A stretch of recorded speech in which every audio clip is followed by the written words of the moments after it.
Chetda o'qishga ketmoqchiman, lekin ota-onam ruxsat bermayapti. O'zbekistonda o'qigim yo'q, nima qilsam bo'ladi deb yurgan bo'lsangiz, mana shu videoni oxirigacha ko'ring. Ko'pchilik ota-onalar farzandini chetda o'qitishni orzu qilsa-da, bunga ruxsat bermaydiganlar ham anchagina topiladi. Ayniqsa maktab bitirayotgan qizlarda bu dolzarb muammo. Ota-onangizni ishontirish uchun sizga kerak bo'ladigan eng muhim narsa bu sizda aniq reja bo'lishi. Rejada siz o'qishga ketmoqchi bo'lgan davlat universitet haqida mana shu 3 ta narsa bo'lishi shart. Birinchisi o'qishga topshirish, borish va borgandan keyin yashashingizga ketadigan umumiy xarajatlarning miqdori va ularni qanday qoplashni bilishingiz, ya'ni borayotgan davlatingizdagi ish imkoniyatlari va hokazo.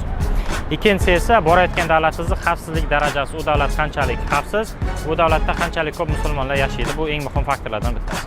Uchinchisi esa siz tanlagan soha va mana shu sohaning keyinchalik kelajagi, ya'ni ish imkoniyatlari va o'z yo'lingizni topib keta olasizmi, yo'qmi, mana shu narsaga javob. Agar sizda ana shunaqa reja bo'lmasa, izohlarda reja so'zini yozib qoldiring va men sizga o'zbek o'quvchilari uchun eng mashhur bo'lgan 10 ta davlatdagi yashash, o'qish va ishlash imkoniyatlarini saqlagan mukammal rejani yuborib qo'yaman.